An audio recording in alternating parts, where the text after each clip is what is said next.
Hello दोस्तों, स्वागत है आपका अपने चैनल कहानी स्टेशन पर। तो आज हम सुनने वाले हैं मुंशी प्रेमचंद की लिखी कहानी बड़े घर की बेटी। इसका भाग 1 मैंने पहले ही चैनल पर अपलोड कर दिया है, आप वहां जाकर उसे सुन सकते हैं। आइए इसका भाग 2 सुनते हैं। श्रीकंठ की आंखें लाल हो गई। बोले, यहाँ तक हो गया, इस छोकरे का यह साहस।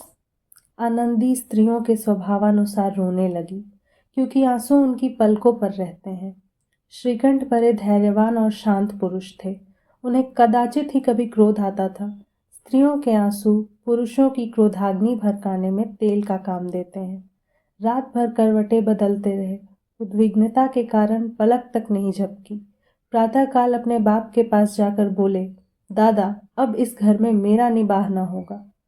इस तरह की विद्रोहपूर्ण बातें कहने पर श्रीकंठ ने कितनी ही बार अपने कई मित्रों को आड़े हाथों लिया था, परंतु दुर्भाग्य, आज उन्हें स्वयं वे ही बातें अपनी मुंह से कहनी पड़ी। दूसरों को उपदेश देना भी कितना सहज है। बेनी माधव सिंह घबरा उठे और बोले, क्यों? श्रीकंठ, इसलिए कि मुझे भी अपनी मान प्रतिष्ठा का कुछ विचार है। आपके घर में अब अन्याय और हठ का प्रकोप हो रहा है। जिनको बड़ों का आदर सम्मान करना चाहिए वे उनके सिर चढ़ते हैं। मैं दूसरे का नौकर ठहरा, घर पर रहता नहीं, यहाँ मेरे पीछे स्त्रियों पर खड़ाऊ और जूते की बौछार होती है। कड़ी बात तक चिंता नहीं, कोई एक की दो कह ले, वहां तक मैं सह सकता हूँ, किंतु यह कदापि नहीं हो सकता कि मेरे ऊपर लात घूंसे पड़े और मैं दम ना मारूं। बेनी माधव सिंह कुछ जवाब न दे सके। श्रीकंठ सदैव उनका आदर करते थे। उनके ऐसे तेवर देखकर बूढ़ा ठाकुर अवाक रह गया।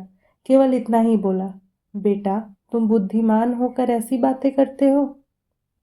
स्त्रियां इस तरह घर का नाश कर देती हैं। उनको बहुत सिर चढ़ाना अच्छा नहीं। श्रीकंठ, इतना मैं जानता हूँ, आपके आशीर्वाद से ऐसा मूर्ख नहीं हूँ। आप स्वयं जानते हैं कि मेरे ही समझाने बुझाने से इसी गांव में कई घर संभल गए। पर जिस स्त्री की मान प्रतिष्ठा का ईश्वर के दरबार में उत्तरदाता हूँ, उसके प्रति ऐसा घोर अन्याय और पशुवत व्यवहार मुझे असह्य है। आप सच मानिए, मेरे लिए यही कुछ कम नहीं है कि लाल बिहारी को कुछ दंड नहीं देता। अब बेनी माधव सिंह भी गरमाए, ऐसी बातें और न सुन सके। बोले, लाल बिहारी तुम्हारा भाई है, उससे जब कभी भूल चूक हो उसके कान पकड़ो, लेकिन श्रीकंठ, लाल बिहारी को मैं अब अपना भाई नहीं समझता। बेनी माधव सिंह, स्त्री के पीछे? श्रीकंठ, जी नहीं, उसकी क्रूरता और अविवेक के कारण। दोनों कुछ देर चुप रहे। ठाकुर साहब लड़के का क्रोध शांत करना चाहते थे, लेकिन यह नहीं स्वीकार करना चाहते थे कि लाल बिहारी ने कोई अनुचित काम किया है। इसी बीच में गांव के कई और सज्जन हुक्के चिल्लम की बहाने वहां आ बैठे। कई स्त्रियों ने जब यह सुना कि श्रीकंठ पत्नी के पीछे पिता से लड़ने को तैयार हैं, तो उन्हें बड़ा हर्ष हुआ। दोनों पक्षों की मधुर वाणियां सुनने के लिए उनकी आत्माएं तिलमिलाने लगी। गांव में कुछ ऐसे कुटिल मनुष्य भी थे जो इस कुल की नीतिपूर्ण गति पर मन ही मन जलते थे। वे कहा करते थे, श्रीकंठ अपने बाप से दबता है, इसलिए वह दब्बू है। उसने विद्या पढ़ी, इसलिए वह किताबों का कीड़ा है। बेनी माधव सिंह उसकी सलाह के बिना कोई काम नहीं करते। यह उनकी मूर्खता है। इन महानुभावों की शुभकामनाएं आज पूरी होती दिखाई दी। कोई हुक्का पीने के बहाने और कोई लगान की रसीद दिखाने आकर बैठ गया। बेनी माधव सिंह पुराने आदमी थे, इन भावों को ताड़ गए। उन्होंने निश्चय किया, चाहे कुछ ही क्यों न हो, इन द्रोहियों को ताली बजाने का अवसर न दूंगा। तुरंत कोमल शब्दों में बोले, बेटा, मैं तुमसे बाहर नहीं हूँ, तुम्हारा जो जी चाहे करो। अब तो लड़के से अपराध हो गया। इलाहाबाद का अनुभव रहित झल्लाया हुआ ग्रेजुएट इस बात को न समझ सका। उसे डिबेटिंग क्लब में अपनी बात पर अड़े रहने की आदत थी। इन हथकंडों की उसे क्या खबर? बाप ने जिस मतलब से बात पलटी थी वह उसकी समझ में न आई। बोला, लाल बिहारी के साथ अब इस घर में नहीं रह सकता। बेनी माधव, बेटा, बुद्धिमान लोग मूर्खों की बातों पर ध्यान नहीं देते। वह बेसमझ लड़का है, उससे जो कुछ भूल हुई उसे तुम बड़े होकर क्षमा करो। श्रीकंठ, उसकी इस दुष्टता को मैं कदापि नहीं सह सकता। या तो वही घर में रहेगा या मैं ही। आपको यदि वह अधिक प्यारा है तो मुझे विदा कीजिए, मैं अपना भार आप संभाल लूँगा। यदि मुझे रखना चाहते हैं तो उससे कहिए, जहाँ चाहे चला जाए। बस यह मेरा अंतिम निश्चय है। लाल बिहारी सिंह दरवाजे की चौखट पर चुपचाप खड़ा बड़े भाई की बातें सुन रहा था। वह उनका बहुत आदर करता था। उसे कभी इतना साहस न हुआ कि श्रीकंठ के सामने चारपाई पर बैठ जाए, हुक्का पी ले या पान खा ले। बाप का भी वह इतना मान न करता था। श्रीकंठ का भी उस पर हार्दिक स्नेह था। अपने होश में उन्होंने कभी उसे घुड़का तक न था। जब वह इलाहाबाद से आते तो उसके लिए कोई न कोई वस्तु अवश्य लाते। मुकद्दर की जोड़ी उन्होंने ही बनवा दी थी। पिछले साल जब उसने अपने सिड्योढ़े जवान को नाग पंचमी के दिन दंगल में पछाड़ दिया तो उन्होंने पुलकित होकर अखाड़े में ही जाकर उसे गले लगा लिया था। 5 रुपए के पैसे लुटाए थे। ऐसे भाई के मुंह से आज ऐसी हृदय विदारक बात सुनकर लाल बिहारी को बड़ी ग्लानि हुई। वह फूट फूट कर रोने लगा। इसमें संदेह नहीं कि अपने किए पर पछता रहा था। भाई के सम्मुख कैसे जाऊंगा, उनसे कैसे बोलूंगा, मेरी आंखें उनके सामने कैसे उठेंगी। उसने समझा था कि भैया मुझे बुलाकर समझा देंगे।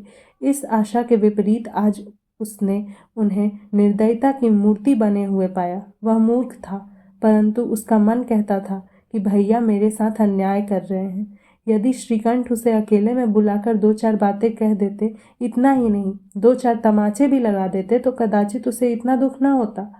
पर भाई का यह कहना कि अब मैं इसकी सूरत नहीं देखना चाहता, लाल बहारी को सहा न गया।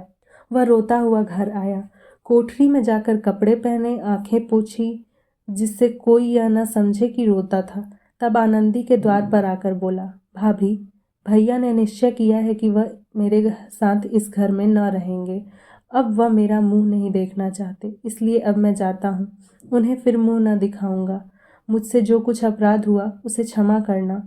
यह कहते कहते लाल बिहारी का गला भर आया। जिस समय लाल बिहारी सिंह सिर झुकाए आनंदी के द्वार पर खड़ा था, उसी समय श्रीकंठ सिंह भी आंखें लाल किए बाहर से आए। भाई को खड़ा देखा तो घृणा से आंखें फेर ली और कतरा कर निकल गए, मानो उसकी परछाई से दूर भागते हो। आनंदी ने लाल बिहारी की शिकायत तो की थी, लेकिन अब मन में पछता रही थी। वह स्वभाव से ही दयावती थी। उसे इसका तनिक भी ध्यान न था कि बात इतनी बढ़ जाएगी। वह मन में अपने पति पर झुंझला रही थी कि यह इतने गर्म क्यों होते हैं। उस पर भी यह भय लगा हुआ था कि कहीं मुझसे इलाहाबाद चलने को कहें तो कैसे क्या करूंगी। इस बीच में जब उसने लाल बिहारी को दरवाजे पर खड़े यह कहते सुना कि अब मैं जाता हूँ, मुझसे जो कुछ अपराध हुआ क्षमा करना, तो उसका रहा सहा क्रोध भी पानी हो गया। वह रोने लगी। मन का मैल धोने के लिए नयन जल से उपयुक्त और कोई वस्तु नहीं है। श्रीकंठ को देखकर आनंदी ने कहा, लाला बाहर खड़े बहुत रो रहे हैं। श्रीकंठ, तो मैं क्या करूं?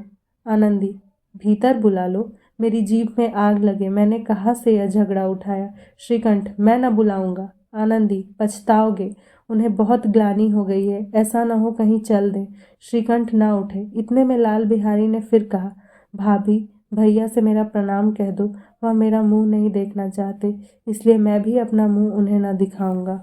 लाल बिहारी इतना कहकर लौट पड़ा और शीघ्रता से दरवाजे की ओर बढ़ा। अंत में आनंदी कमरे से निकली और उसका हाथ पकड़ लिया। लाल बिहारी ने पीछे फिरकर देखा और आंखों में आंसू भर बोला, मुझे जाने दो। आनंदी, कहाँ जाते हो? लाल बिहारी, जहाँ कोई मेरा मुंह न देखे। आनंदी, मैं न जाने दूंगी। लाल बिहारी, मैं तुम लोगों के साथ रहने योग्य नहीं हूँ। आनंदी, तुम्हें मेरी सौगंध, अब एक पग भी आगे न बढ़ाना। लाल बिहारी, जब तक मुझे यह न मालूम हो जाए कि भैया का मन मेरी तरफ से साफ हो गया, तब तक मैं इस घर में कदापि न रहूंगा।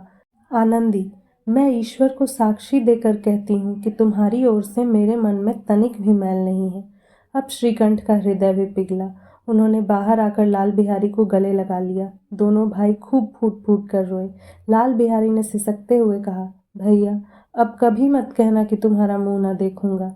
इसके सिवा आप जो दंड देंगे मैं सहर्ष स्वीकार करूंगा।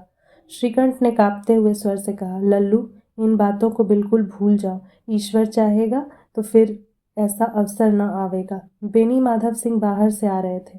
दोनों भाइयों को गले मिलते देखकर आनंद से पुलकित हो गए। बोल उठे, बड़े घर की बेटियां ऐसी ही होती है, बिगड़ता हुआ काम बना लेती हैं। गांव में जिसने यह वृतांत सुना उसी ने इन शब्दों में आनंदी की उदारता को सराहा। बड़े घर की बेटियां ऐसी ही होती है। तो दोस्तों, ये थी कहानी बड़े घर की बेटी, जो कि मुंशी प्रेमचंद द्वारा लिखी गई है। और आशा करती हूँ कि आपको ये कहानी अच्छी लगी होगी। तो अगर आपको ये वीडियो अच्छा लगा तो वीडियो को लाइक कीजिए, चैनल को सब्सक्राइब कीजिए और कमेंट में ज़रूर बताइए कि अगला कहानी आप कौन सा सुनना चाहेंगे।